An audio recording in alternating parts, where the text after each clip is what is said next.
It was just the beginning of a very long association with Jerry Anderson. Yeah. Well, which continues to this day, because Jerry has written the foreword for your book. Yes. And what would you say, looking back over 45 years, 46 years of friendship with Jerry, what would you say are Jerry's best qualities? His best qualities? Yeah. Yeah. Is he in the house? Jerry, first of all, you had to admire his creative mind. He could make an incident into an hour's play. He had that knack, and he also knew how that thing should be presented. He had an amazing sort of an acceptance. I mean, he never made a model airplane in his life, I don't think. But he knew what they were there for. He knew the image he wanted to get to. And there was a young crew out at Slough that started off with Thunderbirds. Honestly, they were 18, 19, 20, under Derek Meddings, who was an amazing special effects man. And Jerry could talk to them in the sort of lingo they liked, because they knew what the aim was, simply because he could express himself very well. And he had this sort of illustrative mind which could picture these things, either going at 5 miles an hour or at 105 miles an hour. He's quite patient. He fired me once, so I didn't talk to him for about 12 hours. It was a bit of a mix-up anyway, but Jerry is very patient. He can pick voices quite well. I've done a BBC series called Compact.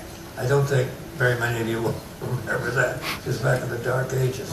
Anyway, he picked the voice out and thought Scott Tracy might suit that voice, and hopefully it did. So Jerry never rested on his oars. He would just get one series finished, usually to great acclaim, and then he's right back into another. He had a marvelous editor, script editor, called Tony Barwick.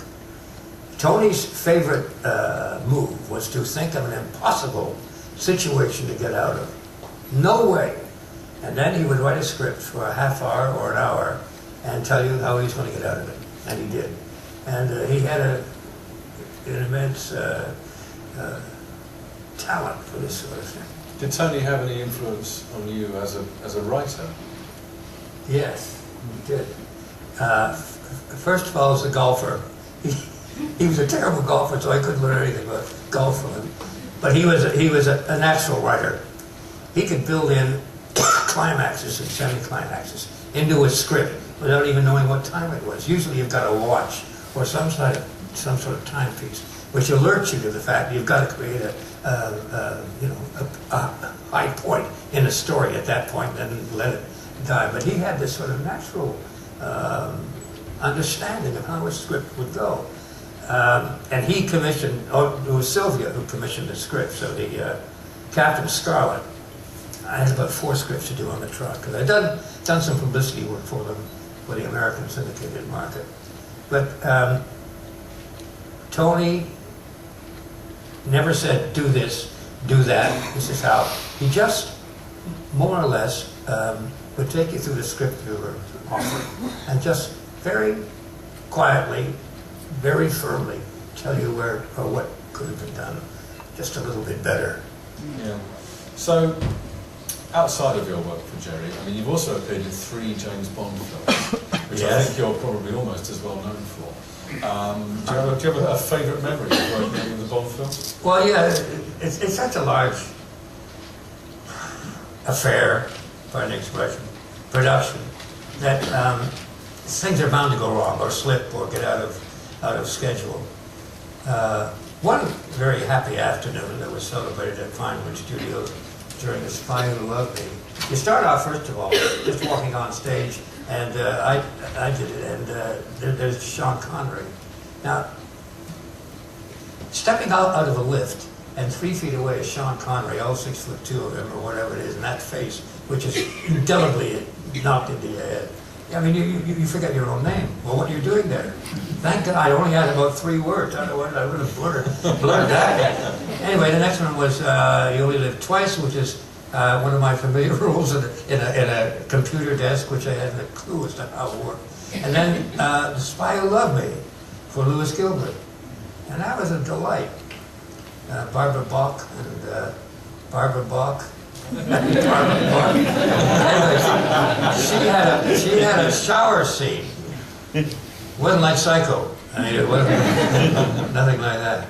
She had a shower scene in the captain's quarters, and it had a shower, and it worked, but it had a very, very veiled screen. Anyway, all of a sudden, the word got around that Barbara Bach was going to have a shower scene in the captain's quarters.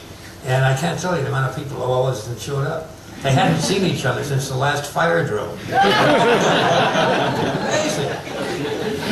Gosh, I remember you. That was 3 years ago. Yeah. And she was great.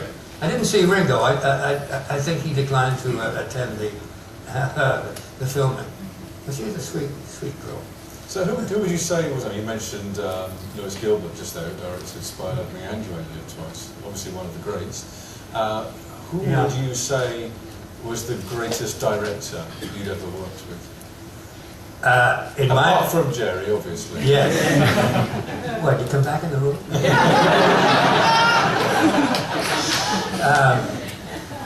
I gotta go with Stanley Kubrick. This was more or less the first picture for it. We were the bomber crew. This is on Dr. Strangelove. Peter Sellers was the he was the pilot. And then there was George C. Scott, there was Keenan Wynn, there was Sterling Hayden. I mean, they were pretty, this is a dirty dozen, I tell you. They were rough. They were great, but they had egos the size of the house. And anyway, his idea was to bring in 5 almost misfits, but rookies, and they really didn't know their way around, which made everybody else look terrific, as if they were an absolute professional. So he said, look, if you bump into things, don't apologize, just stow the chair somewhere else and keep on going. He was delighted that we made so many mistakes. We made nothing but. We were suspended about 12 feet from the floor, from the Shepperton studio floor, which was concrete. Peter Sellers and Stanley Kubrick did not get along very well. So one day, Sellers is in the cockpit, and the front was open so a camera could shoot in, see what was going on in there. Kubrick is down on the floor. I don't know what the cause of the argument was, but Sellers was so infuriated, he walked right out to the end of this thing like that. The floor is down about 15 feet. And he was so incensed with something that Kubrick had said to him. He just kept on going. He got to the edge and boom! It's like falling into the under. And he just crashed to the floor. Broke his leg. It's a little pandemonium. That's why Dr. Strangelove ended up in a wheelchair. If you saw the picture, he couldn't walk. He's lucky he didn't break something else.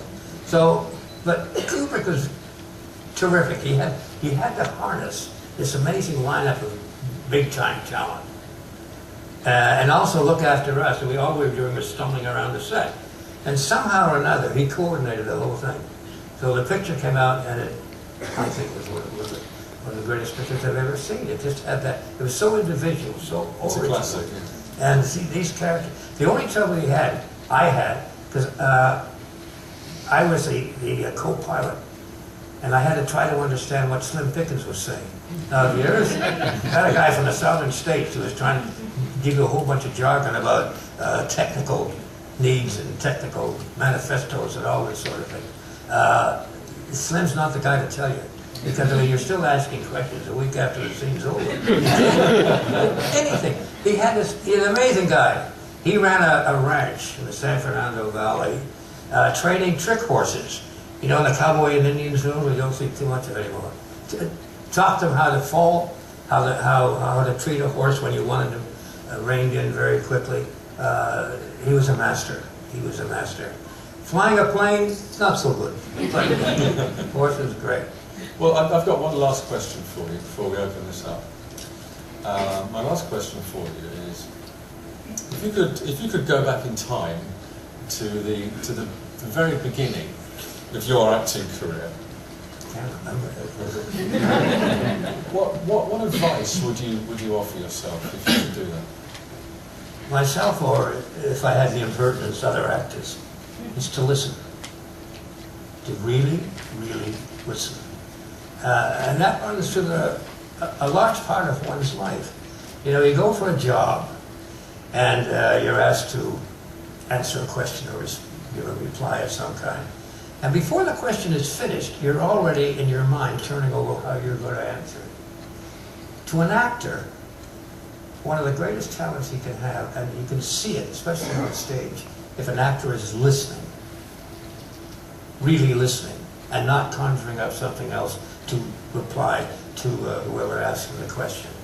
Listening opens up so much, gives so much genuineness to the voice, to the actual authenticity of the play. It really is great, and you feel this energy. You're not blocking anything. You know, when you're thinking of something to say, whatever the situation, you're using a hell of a lot of energy.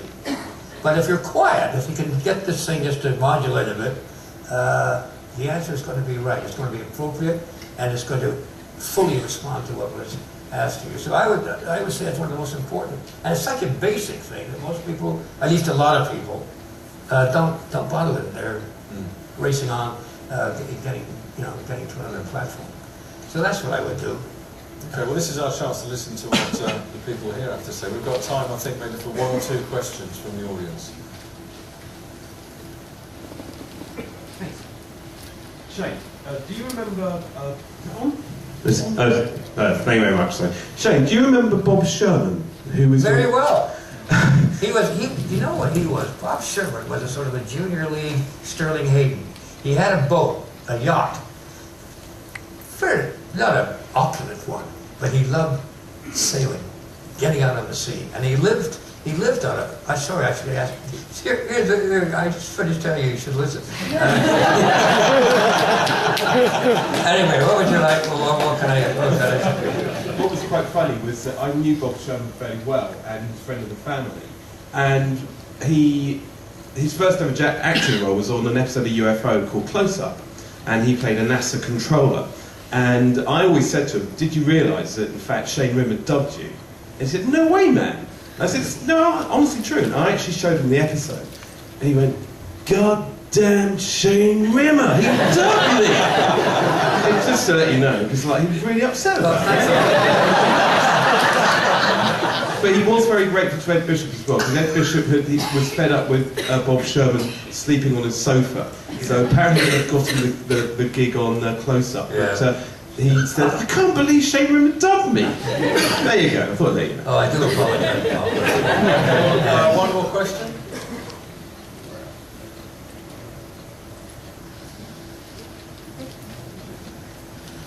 Actors are very superstitious. Can you tell us about yours? A superstition? Yeah. Lucky horseshoe? Something like that? I got a superstition. If I'm having a lunch or a dinner or whatever it is, before a show, before a studio call, I make sure that I'm sitting at a table where nobody has crossed their knives. My father beat this into my head when I was, 5, 6. He had this, he was Celtic, anyway, he's Irish. And he had these sort of visitations from time to time. Anyway, it always stayed with me, and it's silly.